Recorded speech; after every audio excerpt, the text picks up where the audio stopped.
నమస్తే రమగారు. నమస్తే జయ. రమగారు, శివుని సాక్షాత్కారం, ఆయన సాక్షాత్కారం పొందాలంటే ఏం చేయాలి? ఏ మార్గంలో పయనిస్తే మనకు లభిస్తుంది అంటారు? అంటే సాక్షాత్కారం అంటే సినిమాలలో గడ్డిగా మన శివుడు ప్రత్యక్షం అయిపోతాడు అలా అని అనిపిస్తోంది కాబోలు, అంతేనా? అదే నా ప్రశ్న. శివుడు అంటే ప్రత్యక్ష రూపం కాదు కదా జయ. మనకేం తెలుసు, సినిమా కానీ, డ్రామాలు కానీ, నాటకాలు కానీ, లేదా మనం సీరియల్స్ చూస్తాం. వీటిలలో ఏంటంటే శివుడు అనే ఒక వ్యక్తిని చూపిస్తారు మనకు తెలియడం కోసం. వీళ్ళకి శివుడు ప్రత్యక్షమై ఈ వరం ఇచ్చాడు అని తెలియడం కోసం వ్యక్తిని చూపిస్తారు. అందులో ఉన్న త్రిమూర్తుల్లో చాలా తొందరగా వచ్చేసేది ఆయనే తొందరగా వస్తాడు, తొందరగా ఇచ్చేస్తాడు అని చెప్పుకుంటాం. మనకు అవి తెలుసు. శివుడు అట్లా సాకార రూపిగా మన ముందు ప్రత్యక్షం అవుతాడని, మనలాగానే ఇంకొంచెం ఘనంగా ఉంటాడని మనకు అదే తెలుసు. మనలాగానే ఉంటాడు, ఇంకొంచెం తెల్లగా ఉంటాడు, తర్వాత ఏ త్రిశూలం పట్టుకుంటాడు, మనలాగా బట్టలు గిట్లు కాకుండా ఏదో పులి చర్మం కట్టుకుంటాడు, ఏనుగు చర్మం కడతాడు, లేకపోతే పైన గంగమ్మను పెట్టుకుంటారు, గంగను పెట్టుకుంటాడు, మెడలో పాములు ఉంటాయి. మనకి తెలుసు కాబట్టి శివుడు అంటే ఇలా ఉంటాడు అని మనం అనుకుంటున్నాం. అవునండి. నిజానికి శివుడు ఇలా ఉంటాడా గ్యారంటీగా మనకు తెలుసా? మనకి బుద్ధి నిలవడానికి ఇలా ఉండి ఉండొచ్చేమో అన్న ఊహకి ప్రతిరూపంగానే మనం గీసుకునే చిత్రాలు, చూసుకునే ఫోటోలు, వారైనా మనకు పంపించే రకరకాల ఇమేజ్లు అవన్నీ. శివుడనే ఆయన ఈ ప్రపంచం మొత్తాన్ని లయకారకుడు, ప్రపంచం మొత్తాన్ని లయం చేసేవాడు. అవును కదా. ఇప్పుడు చూడు, ఒక 10 మందికి, 20 మందికి మేలు చేసేవాడిని మనం మహానుభావుడు అంటాం. ప్రత్యేకమైన వ్యక్తులు. ఒక 5-6 వేల కుటుంబాలకి గురువుగా ఉండే ఆయన ఇంకా ప్రత్యేకం. ఏదో మంచి కళగా, సాత్వికంగా వాళ్ళ మొహాలు కనిపిస్తాయి గురుజీలు మనకి. నువ్వు 100 మందిని, 100 కోట్ల మందిని అట్రాక్ట్ చేయగలిగిన వాడు, ఇంకా వాళ్ళకి బోల్డ్ పవర్స్ ఉన్నాయి తెలుస్తుంది. మొత్తం ప్రపంచంలో ఉన్న ప్రాణికోటి అందరికీ ఆజ్ఞ జారీ చేయగలిగేవాడు మనలాగానే కాళ్ళు చేతులతోటి ఉంటాడమ్మా. ఇలాగే ఉంటాడా? ఇలా ఎలా ఉంటాడు? అలా ఊహించకూడదు అసలు. మనకి బుద్ధి నిలవడం కోసం ఏర్పడిన రూపాలు ఇవి. నీ దృష్టి భగవంతుని యందు నిలవడం కోసం మొదటి, ఇప్పుడు ఊరికే గోడకేసి చూస్తూ ధ్యానం చేయండి అన్నారనుకో, గోడకేసి చూస్తుంటే అలా పోతూ ఉంటుంది కన్ను. అదే అక్కడ ఒక చుక్క పెట్టారనుకో, ఆ చుక్కకేసి చూస్తుంటే మెల్లిగా ఏమైతే అలా చూస్తున్నాం అనుకోండి. ట్రై చేసి ప్రతి వాళ్ళు చూడండి, తెలుస్తుంది. ఇప్పుడు నేను నీకేసి చూస్తున్నా, నీ బొట్టుకేసి చూస్తాను అనుకో, కాసేపు అయ్యాక నీ బొట్టు ఇట్లా పెద్దదైపోయినట్టుగా తెలుస్తుంది. దృష్టి దాని మీద నిలబడుతుంది.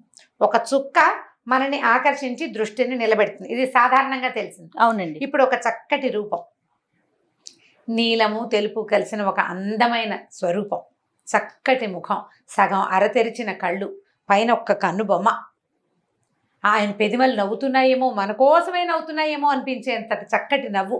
ఆ మెడలో మామూలు వాడెవ్వడూ ధరించలేని మహాపన్నగం ఒకటి ఉంటుంది. ఈ మెడ భాగం అంతా నీలంగా ఉంటుంది. మీకోసమే నేను ఈ విషయాన్ని స్వీకరించానని చెప్తున్నట్టు. ఇప్పుడు ఇవన్నీ భగవంతుడు, ఈ స్వరూపం మనది, మన కోసం అన్న భావనతో ఏమవుతాం, మనం అందులో లయమై అయి వెళ్ళిపోతాం. మన దృష్టి అందులో లీనమైపోతాం. దానికోసమని ఈ స్వరూపాన్ని చిత్రించారు. ఈయన ఇలాగే ఉండొచ్చు, ఇలాగే ఉంటాడని తెలియదు మనకి. నువ్వు శివుడి బొమ్మలు ఏదైనా చూడు, కాసేపు చూసేసరికల్లా రమ్మంటాడు, మనని పిలిచేస్తున్నట్టు ఉంటుంది. లింగ రూపం చూసామనుకో, మనకేం పెద్దగా భావాలు తెలియవు, అక్కడేదో పవర్ ఉందని ఊహ మనకి, అంతే. అదే నువ్వు స్వరూప ఫోటోను చూడు, ఒక పెద్ద ప్రతిమ ఎక్కడో బాస్పెట్లు వేసుకొని కూర్చున్నాడు, జపం చేసుకుంటున్నాడు. ధ్యానమగ్నుడుగా ఉన్న శివుడు, ఆయన కళ్ళు, ఆయన మొహము, ఆ కూర్చున్న విగ్రహము, ఒక సమున్నత ఆకారము, అవన్నీ కూడా మనని మొత్తం లోపలున్న అన్ని రకాల ఆవేశాలన్నీ లాగేసుకుంటున్నట్టు ఉంటుంది. అవునండి. ఆ లాగేసుకోగలిగే రూపాన్ని మనం చిత్రీకరించుకొని చూస్తున్నాం. శివ సాక్షాత్కారం అంటే మాటలతో చెప్పేది కాదు. మాట ఊరికే ఒట్టి పదం, అది అంతే. నిజంగా సాక్షాత్కారం లభించిన వాడు ఎవరిని మనం చూడలేము. వాళ్ళు మనలాగా మామూలుగా ఏమి ఉండరు.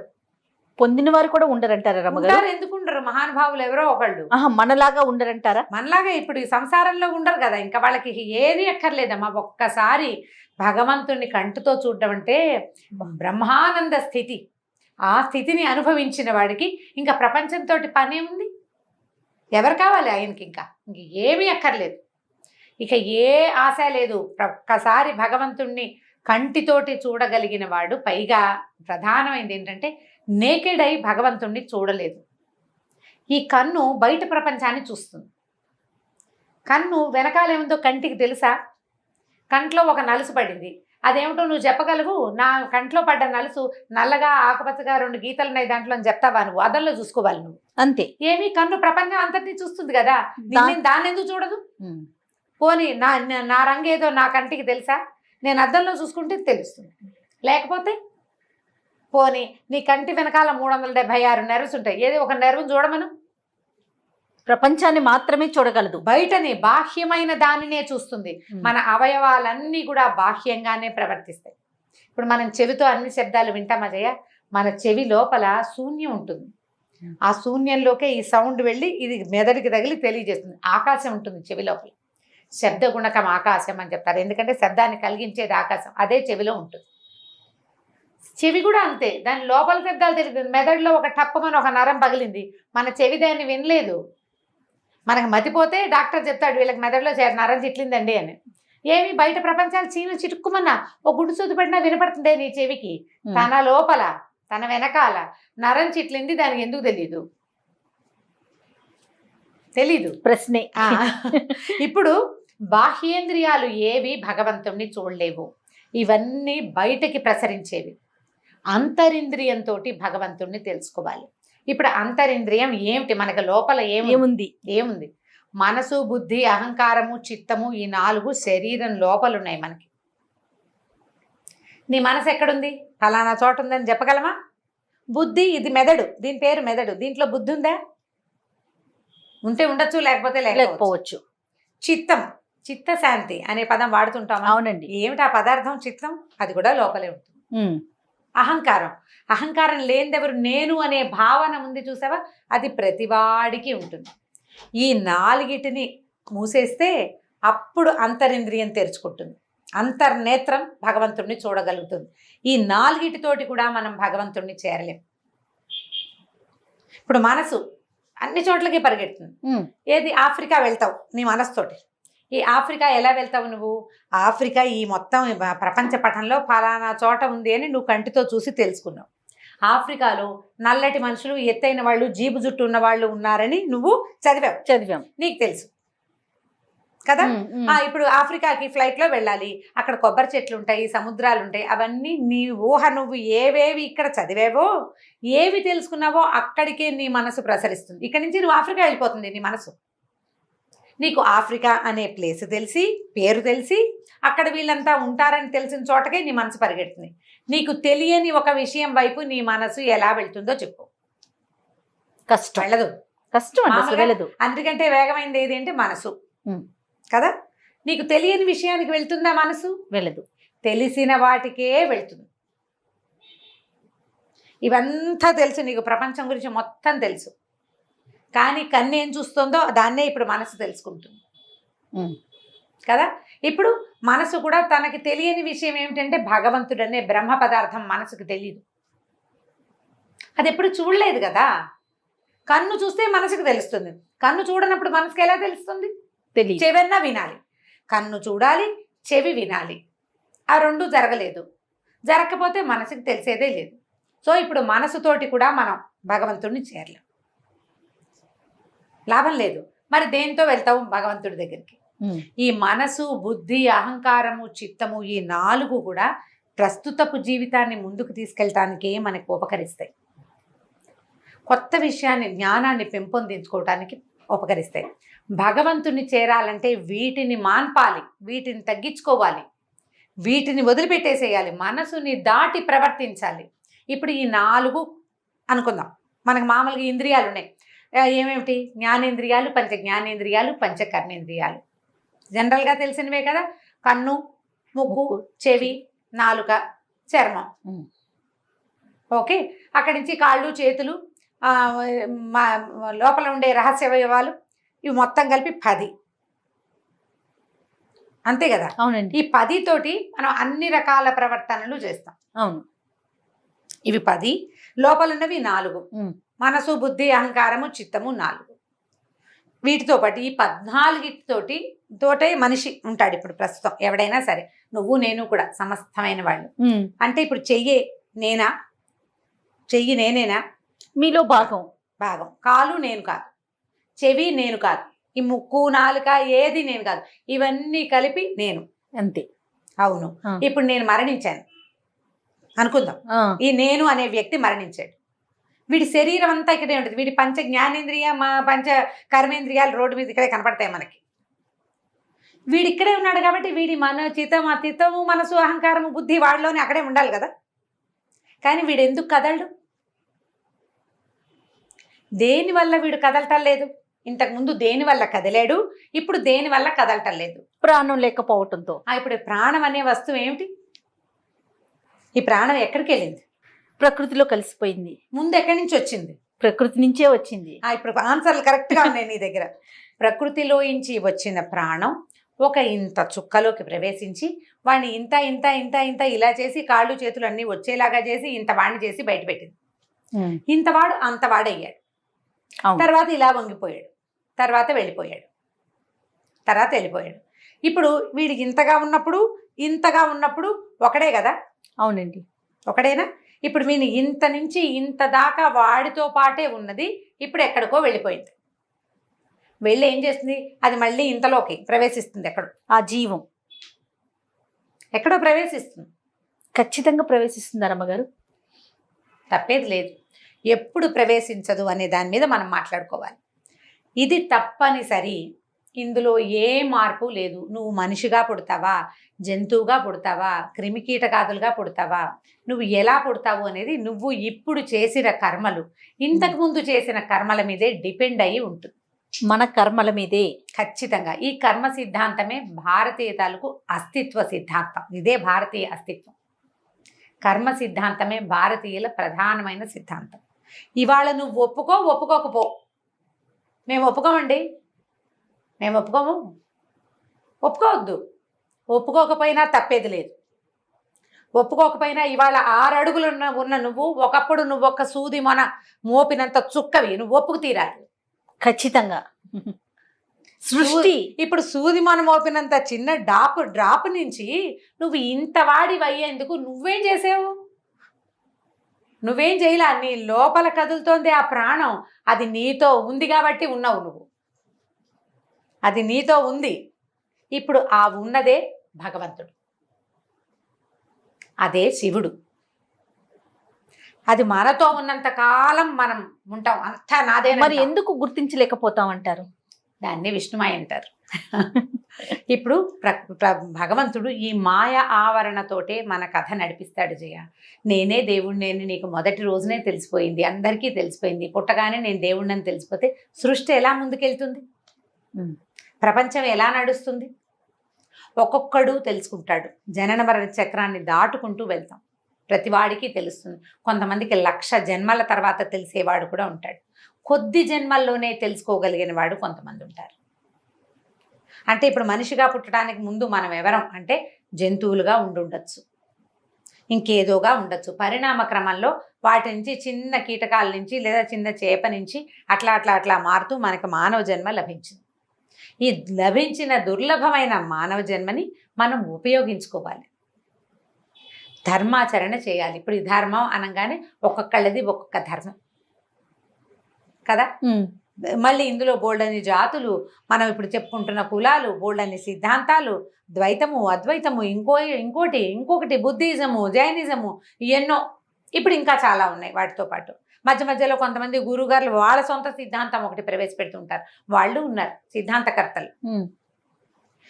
ఎవరు చెప్పినా అల్టిమేట్గా చెప్పేది చివరికి ఇదే కదా జరిగేది. దాంట్లో నుంచి మనం భగవంతుడిని చేరుకునే విధానాన్ని తెలుసుకోవాలి. భారతీయులకి భగవంతుడు ఇచ్చిన పెద్ద అవకాశం ఏంటంటే భగవద్గీత. భగవద్గీతలో ఈ పరిణామ క్రమం స్పష్టంగా చెప్పబడింది. తాపీగా చదివి ఎవరి దగ్గరైనా అర్థం చెప్పుకుంటే బాగా క్లియర్గా తెలుస్తుంది. ఇప్పుడు ఇంగ్లీష్లో మీనింగ్స్ దొరికేసినాయి. నెంబర్ ఆఫ్ టైమ్స్ చదివితే మీ అంతటి మీకే తెలుస్తుంది. ఏమైనా డౌట్స్ వస్తే ఎవరినైనా అడగచ్చు. ఇప్పుడు భగవద్గీత అంటే ఇప్పుడు ప్రతివాడు భగవంతుని చేరాలంటే మనసు బుద్ధి చిత్తాహంకారాలన్నింటినీ మూసేయాలండి, ఇవన్నీ వదిలిపెట్టేయాలి, ప్రపంచాన్ని సర్వసంగ పరిత్యాగులయ్యి భగవంతుని తెలుసుకోవాలంటే అదేం సిద్ధాంతమేం లేదు. సర్వసంగ పరిత్యాగి అవగలిగేవాడు లక్షల్లో కోట్లల్లో ఒకడు ఉంటాడు. మిగిలిన వాళ్ళంతా ఈ సంఘంతో ఈ ప్రపంచంతో ఈ కర్మలన్నీ ఆచరిస్తూనే చక్కగా పెళ్లిళ్ళు చేసుకుని పిల్లల్ని చదివించుకుంటూనే భగవదర్పణం చేయాలి తమ చేసే కర్మలను. ఆ చేసిన వాడు స్లోగా కొన్ని జన్మల్లో భగవంతుడిని చేరుకోగలుగుతాడు.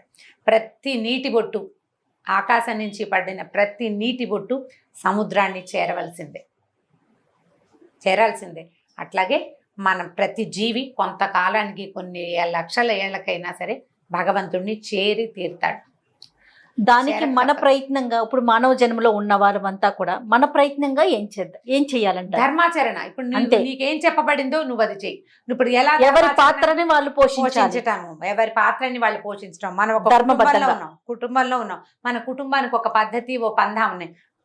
నీ కుటుంబానికి ఏ పద్ధతి లేదు. ఎవరిన ఒక గురువుని ఆశ్రయించు, అతని బంధాన్ని అనుసరించి ముందుకు తీసుకెళ్ళు, ఇతరులకి సహాయం చేయి. నువ్వు నీ దగ్గర 4 ముద్దలు అన్నం ఉంటే ఒక ముద్ద ఆకలి కొన్నవాడికి ఒక ముద్ద పెట్టు.